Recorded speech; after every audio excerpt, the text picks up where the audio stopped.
अच्छी मीनिंगफुल बातें कही जो आई थिंक आज की जनरेशन उन्हें भी जानी चाहिए, जो ओल्ड एज वाले लोग उन्हें भी समझनी चाहिए। जिंदगी जीने का एक नजरिया आपने दिखाया है, एक खौफ बातें क्या कुछ कहना चाहेंगे सर?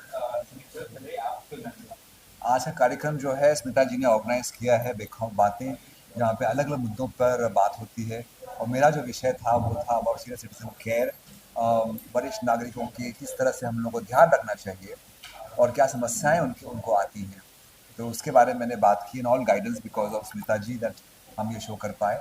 ये मेरा तीसरा एसोसिएशन है बेखौफ बातों के साथ में। पहली बार हमने नारी सशक्तिकरण पे बात की थी, दूसरी बार दिव्यांग लोगों के बारे में, और आज thanks to her about senior citizen care and बेखौफ बातें। और क्या क्या बातें होंगी मैम बताएंगे। मैम प्लीज आपको।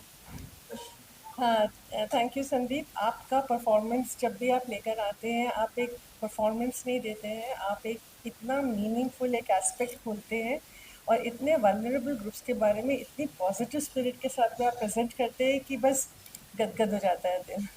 तो बेखौफ बातों का मकसद ही यही है कि हम कैसे वल्नरेबल ग्रुप्स जिनके बारे में कोई बात नहीं करता है, जो पर्दे के पीछे छिपे रहते हैं, उनकी स्पिरिट, उनकी ज़िंदगी जीने की जिस किस तरह से बाहर निकल कर आए, किस तरह से बेखौफ होकर हम अपने मन की बात कह सके, बिना किसी डर के, बिना किसी दबाव के, बिना किसी प्रेशर के, एकदम खुलकर जीना जिसे कहते हैं, खुलकर बोलना जिसे कहते हैं, वही बेखौफ बातें हैं। कुछ और बताना चाहेंगे बेखौफ बातों के बारे में? क्या सर ही लीड करेंगे या बाकी और भी एक्टर्स हैं या लोग हैं जिसे पेश कर रहे हैं आप? सर हमारे साथ, संदीप हमारे साथ में बहुत समय से जुड़े हुए हैं और बेखौफ बातों का एक ये बहुत एक अभिन्न हिस्सा है। लेकिन इसके साथ ही साथ और भी बहुत सारे आर्टिस्ट हैं, पोएट्स हैं, राइटर्स हैं, एक्टर्स हैं, इन्फ्लुएंसर्स हैं जो इसके साथ में जुड़े हैं और जो आकर इन बातों को करते हैं ताकि ये बातें हम जो 40 लाख विद्यार्थियों के साथ काम कर रहे हैं, कॉलेज स्टूडेंट्स, युवा वर्ग के साथ काम कर रहे हैं, उन तक किस तरह से ये बातें पहुंच सके। तो बहुत सारे एक्टर्स, बहुत सारे इन्फ्लुएंसर्स और बहुत सारे कवि और लेखक इस बेखौफ बातों के साथ में जुड़े हुए हैं। संदीप सर को लेने का मकसद क्या था? आपको सीधे आपको क्या लगा कि इन्हें लेना चाहिए? सही इंसान क्या, कैसे आपने सोचा? संदीप सर के बगैर मैं बेखौफ बातों के बारे में सोच नहीं सकती हूँ, क्योंकि ये जब आते हैं और ये जिस तरीके से बेखौफ बातों को बेखौफ तरीके से प्रस्तुत करते हैं और इनकी जो बात जिस तरह से दिल को छू जाती है और जितने मुद्दों पे ये बात करते हैं वो कैसे सीधे सीधे दिल में उतर जाते हैं, तो ये बहुत सारा युवा वर्ग के लिए समझना इन मुद्दों को बहुत सरल हो जाता है। बहुत सहज भाव से बहुत गहरी और गूढ़ बातें कर जाते हैं। संदीप सर बहुत अच्छी परफॉर्मेंस हमने आपकी देखी, बहुत ही मंझे हुए कलाकार हम कह सकते हैं अगर सीधे शब्द की भाषा में कहा जाए तो। किस तरह से आपने इसका प्रयोग किया था और कितना आसान या मुश्किल होता है किसी चीज़ें याद करना विदाउट बहुत प्रॉब्लमेटिक, मतलब किसी भी शब्द बोले आप जैसे कंटिन्यूस लोग बोले आसान। वेल सीनियर सिटीजन के साथ में तो मैं बहुत सालों से काम कर रहा हूँ, और ये जो उनकी तकलीफ़ें हैं, उनका जो खुशी है, उनकी गम है, वो हमेशा मुझसे शेयर करते रहते हैं वो लोग।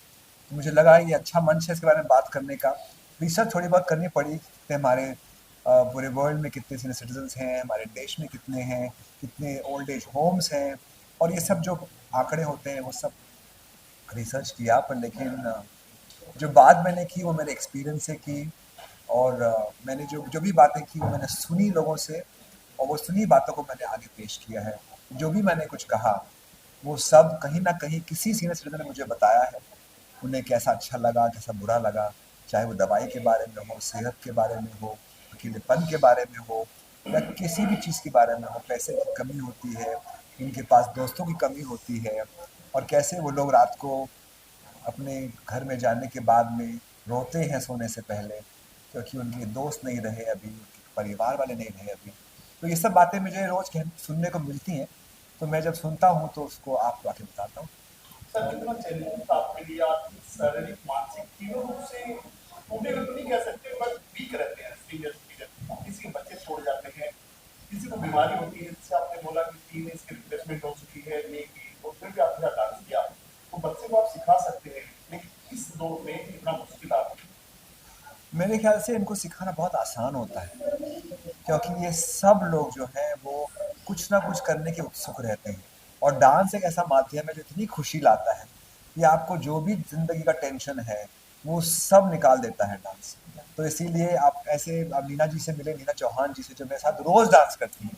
और बाकी जेनस लाइफ के मेंबर जो थे वो मेरे साथ हफ्ते में 2 बार डांस करते हैं। तो वो इस क्लास के लिए इंतज़ार करते हैं कि कब डांस क्लास होगी और कब हम म्यूज़िक सुनेंगे और मूवमेंट्स करेंगे और सारे हमारी तकलीफ जो है वो चली जाएँगी। असलियत में जाती नहीं है, पर उन्हें सहने का उसकी शक्ति मिलती है डांस के माध्यम से। It was a full house crowd जब रहता था और ही मजा आता था परफॉर्म करने में। मैम बहुत अच्छा लगता है। तो उस एक्सपीरियंस के बारे में आपने बताया था। फुल हाउस क्राउड तो है। ये ऐसा है कि ये इसकी इसकी बात ना बात बात से फैली है। ये बात बेखौफ बातों की बातें इस तरह से ही फैली है। और हमारे पास में आज हमारी ऑडियंस के अंदर में बहुत सारे युवा वर्ग हैं जिनके साथ साक्षी मेरी जो संस्था है, हम लोग यहाँ जुड़ के काम कर रहे हैं। हमारे को सरकार की तरफ से 40 लाख कॉलेजेस के साथ में 40,000 कॉलेजेस 40 लाख युवा वर्ग के साथ में काम करने का मिला है डायरेक्टिव। तो उसी उसी के तरीके वो सारे कॉलेजेस से वो सारे यहाँ पे युवा वर्ग आए हुए हैं ये देखने के लिए कि किस तरीके से हम अपने समाज को और सशक्त बना सकते हैं। कोई बेखौफ मैसेज देना चाहेंगे आप जनता को जो भी मुझे देख रही है आपने जो मैसेज बढ़िया मैसेज मिडिल एज के लिए या sir I think you also remember आप बोलिए फिर मैं बोलूँ। वेल मेरा मैसेज यही है, बेखौफ मैसेज नहीं है, पर यही मैसेज है कि ज़िंदगी में किसी भी समस्या का एक ही हल है और वो है प्यार। आप साथ में रहिए, प्यार दीजिए, प्यार लीजिए। और अगर ऐसा रहा आपके जीवन में तो जो भी समस्याएं हैं उसे सहने की शक्ति आपको आ जाएगी। शायद वो ख़त्म ना हो, पर जब साथ रहता है तो जो उसका दबाव होता है ना, वो कम हो जाता है। Ma'am can you share much more mental works with Sandeep sir absolutely अभी से हम लोग ने कितनी सारी चीज़ें हमारे लिस्ट बनी हुई है कि हमने एक साथ में क्या क्या काम करना है। any upcoming projects of yours if you want to talk about it तो मैं यही कहना चाहूँगी कि जो हम युवा वर्ग के साथ में काम कर रहे हैं वो हम चाइल्ड सेक्सुअल अब्यूज़ की प्रिवेंशन के लिए काम कर रहे हैं और prevention of workplace sexual harassment के लिए काम कर रहे हैं। उन्हें सिखा रहे हैं, समझा रहे हैं, पढ़ा रहे हैं कि जब घरों में आसपास में जब वो देखते हैं कि इस तरह से कोई भी तरह का उत्पीड़न हो रहा है तो ना करेंगे ना करने देंगे।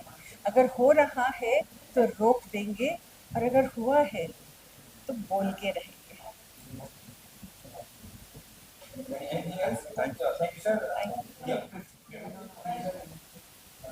सर क्या पूछना चाहेंगे एक बहुत इंपॉर्टेंट प्रोग्राम में आप शामिल हुए हैं बहुत बातें क्या पूछना चाहेंगे क्या मैसेज देना चाहेंगे आपको इस पूरे इवेंट के जरिए I think it's a brilliant concept.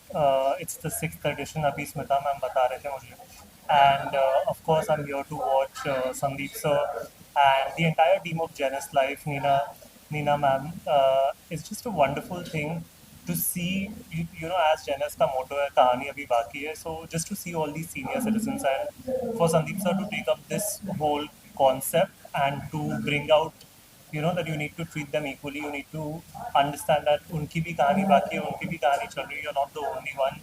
So it's just a wonderful thing to come and witness and definitely थोड़ा बहुत दिल में एक छाप छोड़ के एक छाप लेके जाने वाला हूँ ये शो से. So it was a great show. That's about Sandeep sir उनका जो काम है वो भी कोरियोग्राफर उतना अच्छा एक्टिंग नहीं करते हैं उनकी परफॉर्मेंस कितनी अच्छी लगती है उनकी परफॉर्मेंस हमेशा अमेजिंग रहती है. I've seen so many of his live shows. Apart from being a choreographer, of course, he's a dancer, he's a performer, and he's been doing this for eons, even before I was born. So it's just a pleasure every time to watch him, and there's so much to learn from him as well. He's my mentor. So obviously, whenever I look at him on stage or whenever I see him on TV, I always learn something new from him. तो what's next in the KT of your क्या कुछ आ रहा है आपका क्या कुछ project हो रहा है बता चाहिए I'm currently working on an OTT show. We are halfway through it, and just really excited for it to finish and for it to come out.